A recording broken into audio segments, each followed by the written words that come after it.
Comrades, welcome to the News Left. I'm your host, Miguel, allegedly. Yes, I know I'm late.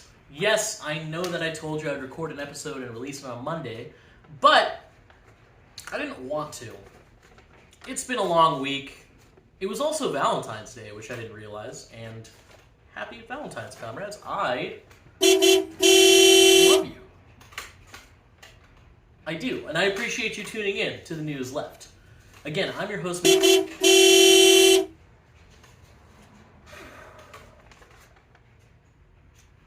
Miguel, allegedly. This is episode 7. Anybody else hearing that? Anybody else want to talk about hearing this? I'm getting mind-splitting headaches all week from the horns. But legitimately, every time I'm trying to fall asleep, right before I pass out, it's that. Oh, it's that. It's deeply infuriating. Please stop. Without further ado, welcome to the News Left.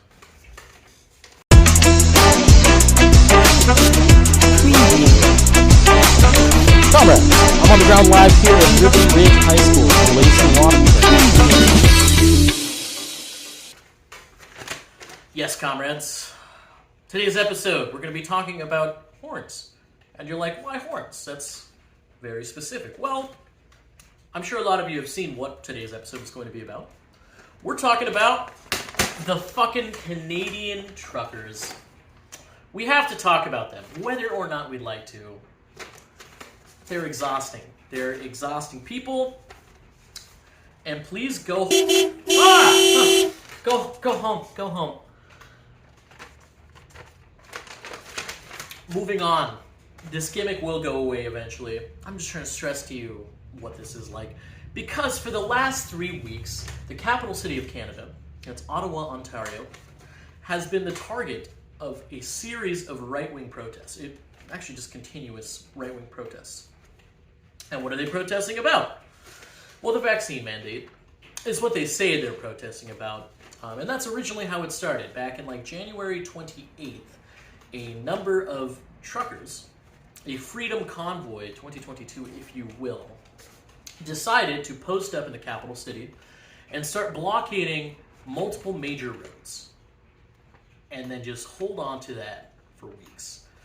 They've been planting in front of Parliament, just blasting their horns constantly. And that's the difference, is we're not talking about a car horn, we're not talking about a caravan where they're all just like, honk, honk, honk, honk. We're talking about trucks, like semi, big rig, tractor trailers. Honk, honk. That's what we're talking about. And can you imagine that constantly in your streets? I can't. In fact, I would, take a look at this one. They're taking freedom away from people who live here.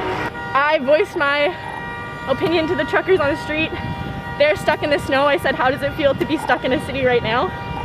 A lot of the citizens of Ottawa and Centertown feel that they can't even leave their homes safely. I feel lucky enough that I can leave and go get coffee and go to the drugstore right now. But a lot of people in our city don't feel that privilege, honestly. And they're telling me that it's freedom for my mask. And I said, I'm happy to wear my mask. And they think that human rights are being taken away. I said, this isn't a human right.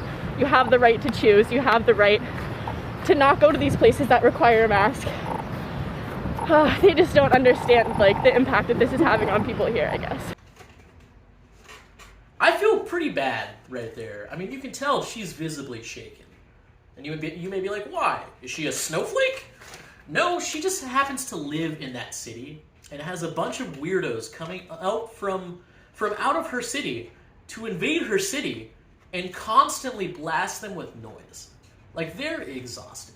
There's people that live there, that live and work in downtown proper, and they're constantly surrounded by the trucks. And you may be like, well, Miguel, that's a pretty harmless form of protest. Well, it's really not when you are shutting down major roads, leading into a city, basically holding it hostage. It's a siege. It's a siege. That's how it should be described. Grocery stores are starting to go empty. Roads are blocked out to wazoo. And just this last week, they decided to take the next big step, which was to take over the Ambassador Bridge between Windsor and Detroit. Whoa, that's a little extreme. Okay, footage?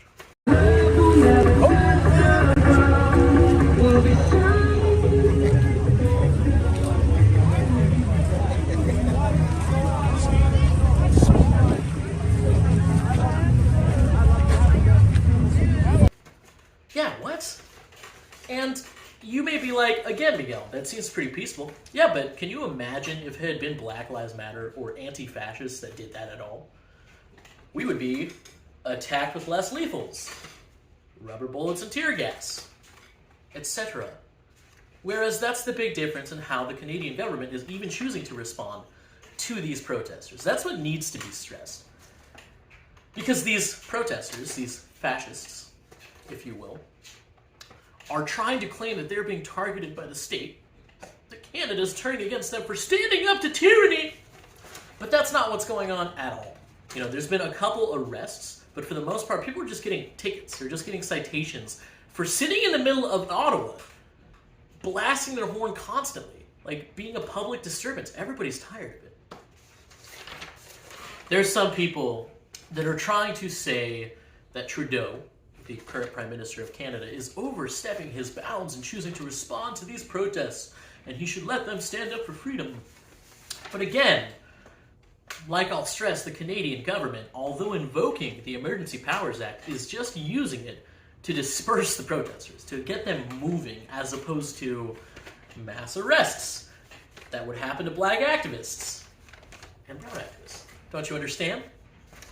If it were an anti-fascist or leftist cause, there would be extreme police brutality, extreme police retaliation. There is not. And in fact, a lot of truckers are stressing the fact that they believe that these cops are on their side.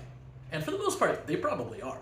You know, the cops and the Klan go hand in hand, as they say. And you might look at me and you might say, Miguel, that's not the Klan. Okay, they're Canadians. Canadians aren't fascists.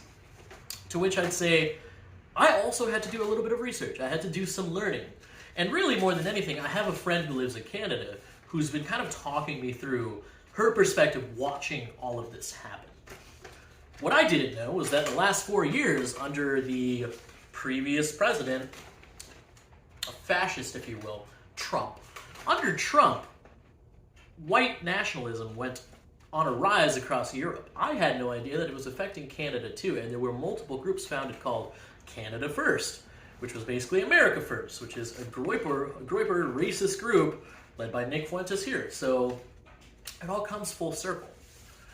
And then, what really disturbed Canadians, especially, because they are a very progressive society, partially because they don't have a two-party system. They can have 5 parties, so they have, I don't know, a little more variety, a little more leftism. Weird. The Canadians have taken issue with the fact that there was a Nazi flag seen at one of the protests, seen here. Yeah, that's not okay. There's also been Confederate flags. And you might be like, well, that's not a swastika per se. And I'm like, sure, it's not, but it's pretty much the same thing. It's the symbol of a failed fascist country. And it has nothing to do with Canada. It has nothing to do with Canada. Obviously. Confederate history is the war between the North and Southern states. So that made a lot of people suspicious. And then you start to look at the Freedom Convoy GoFundMe. You see, over the course of 3 weeks, the truckers, and I say truckers like this because truckers is doing a lot of heavy lifting. They've been denounced by trucker unions and Canadian trucker groups and whatever for blocking the border and for blocking major roads. They're like, hey, maybe let us do our job. Regardless, these truckers have no tie to the Confederacy, and somehow this is who's coming out. It made people a little suspicious. And then you start to look at their GoFundMe, and you look at their Give, Send, Go profile that they made afterwards. Over the course of 3 weeks on their GoFundMe, they raised $10 million. That is a lot of money. Until it was shut down by GoFundMe, who said, we're not going to support this level of direct terrorism.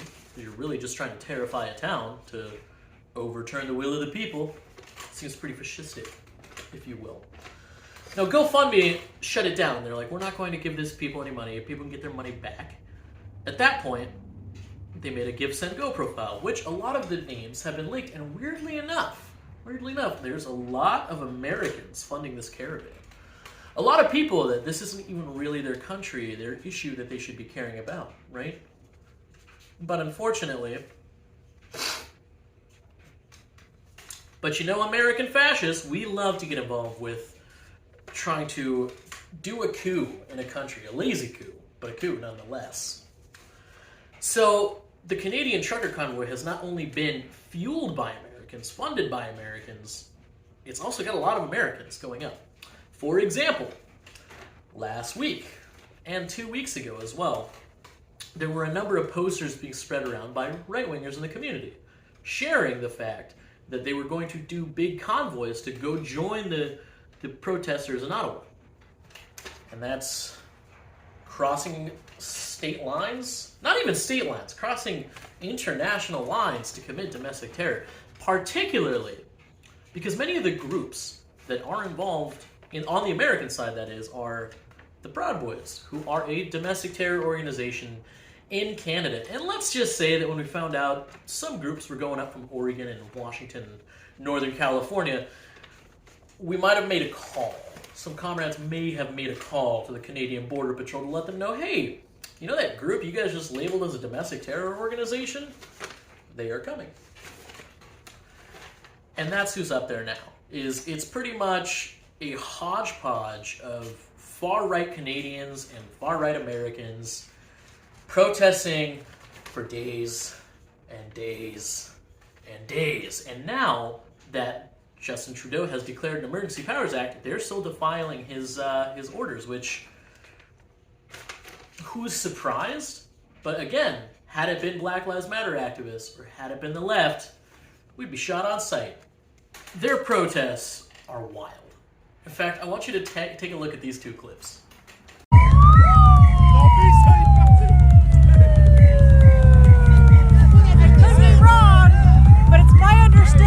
Tonight's rave is sponsored by Liberté Yogurt.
In the middle of the streets of Ottawa.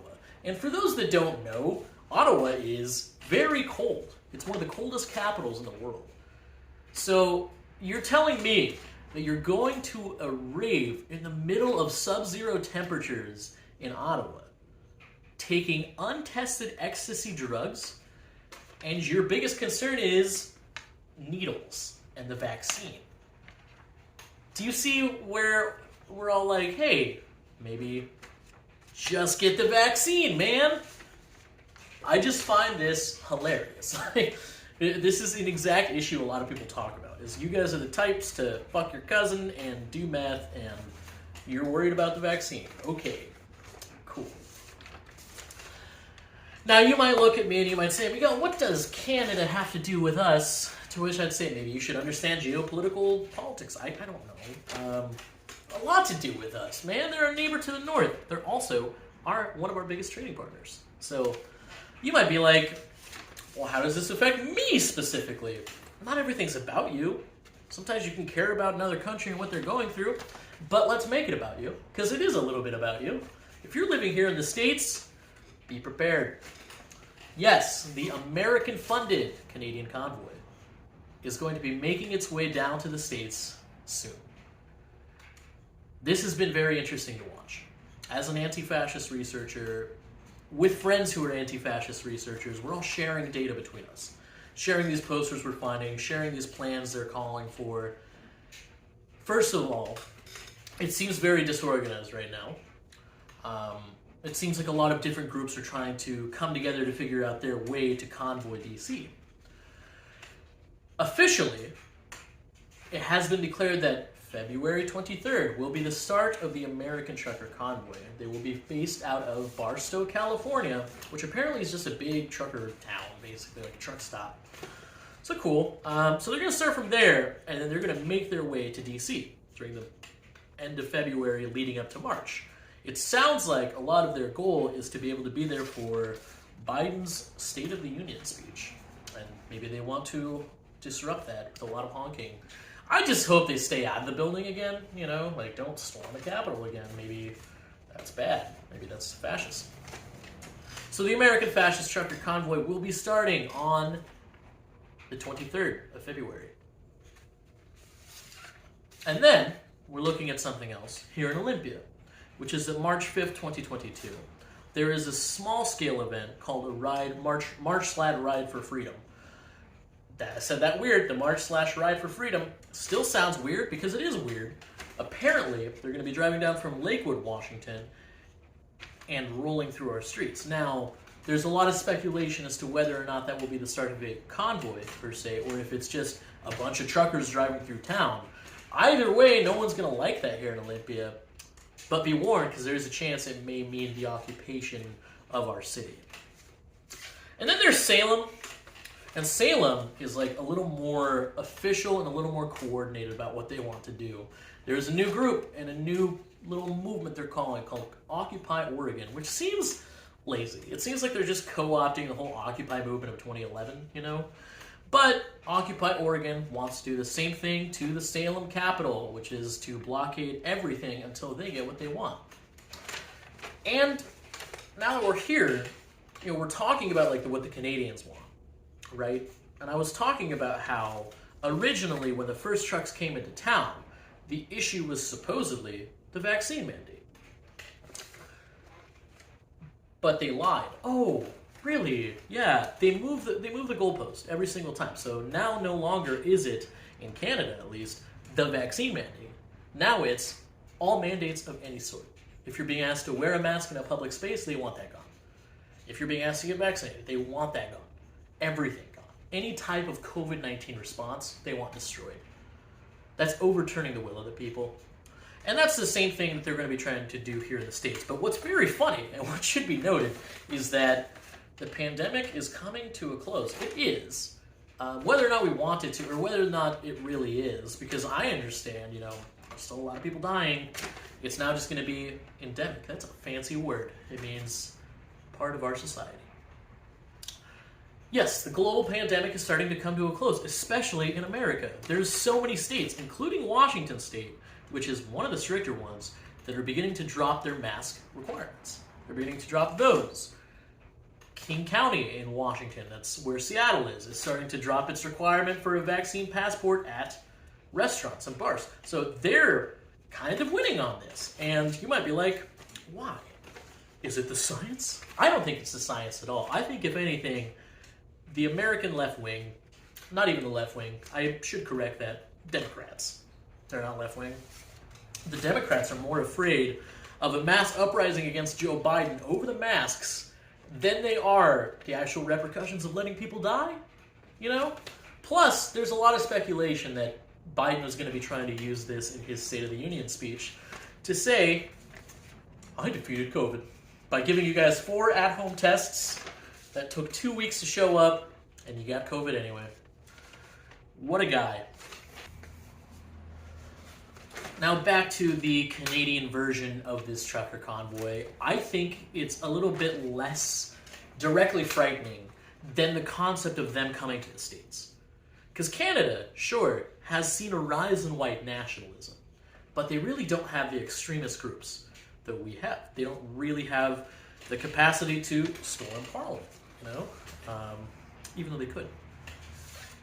It's turning into this thing where it's bringing out a lot of weirdos and a lot of far-right members. And that's where we get concerned, you know? People have the right to protest, but the moment that you have Nazis showing up at your demonstrations to try to recruit people That's where we anti-fascists draw a fucking line. Like, we do not let that happen. As for America, it's going to be a lot different because in Canada, for example, I'm talking to this friend up there and she's like, nobody up here is armed. Like, nobody has guns. We keep our doors unlocked. It's a pretty safe country. We all trust each other for the most part. So their iteration of a violent far-right movement is going to be pretty hands-off, just basically holding an entire city hostage, which is still not okay. However, it's going to look very different here in the States because not only are they going to be doing that, but they're much more heavily armed. They're much more heavily armed. They're more willing to carry. It's going to involve members of the Three Percenters, the Proud Boys, the Oath Keepers, those who helped storm the Capitol. The fascist militias, if you will.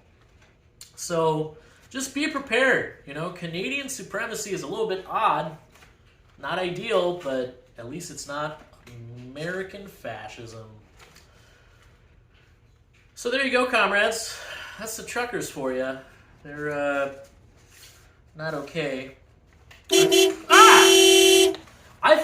I'm sorry, comrades. I thought this was over. I thought this was over. Wow.